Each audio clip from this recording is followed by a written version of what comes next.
Here is a trick or an exploit for quickly farming endgame gear in the final dungeon of Mary Skelter finale. You can use this patch of blood farm, or any other patch on the 3rd floor.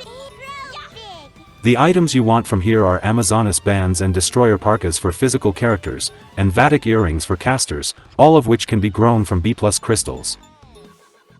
Accessories like acuity armbands are also handy for slow characters.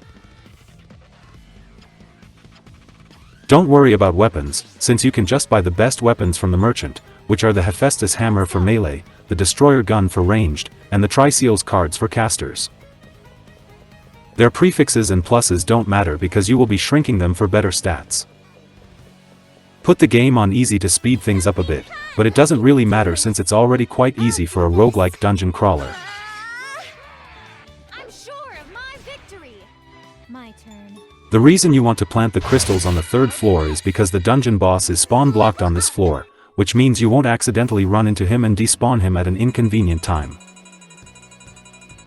Roaming bosses in this game take forever to respawn, and they might not even respawn in the same side as your current team. Also, the boss in this dungeon has a fixed spawn point on the 4th floor at around X28Y32, and it just happens to be on Clara's side, although I don't think he can spawn on Jack or Toe's side at all, for story-related reasons.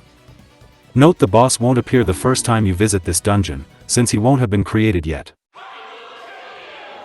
It takes 5 battles for the flowers to bloom, and you might run into a group of mobs on your way to the boss.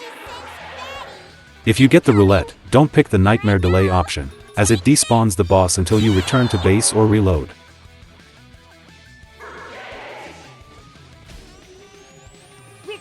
You should find a red circle around this area, walk into it and the boss will spawn somewhere around you. It's best to let him come to you, so you don't accidentally leave the circle and despawn him.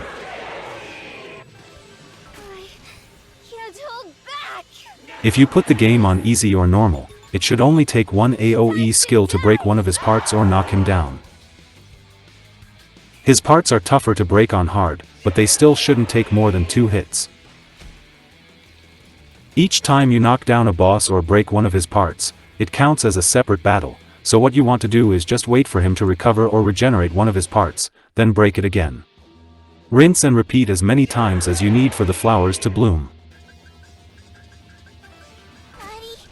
Don't initiate the battle when he has no parts left, or he will consume your turns to regenerate parts, and you'll likely take a hit.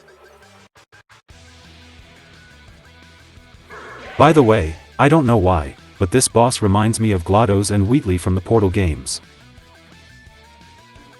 It takes a while for him to be attackable again after he's been downed, but downing him 4 or 5 times in a row is still much quicker and more efficient than finding 5 random mobs, especially with the low encounter rate in this game. The only downside is you don't get any experience, but you can use the mysterious pieces to level up much more quickly anyway. Leave him behind once your flowers are ready to harvest, and he will respawn at the same place after you save and reload.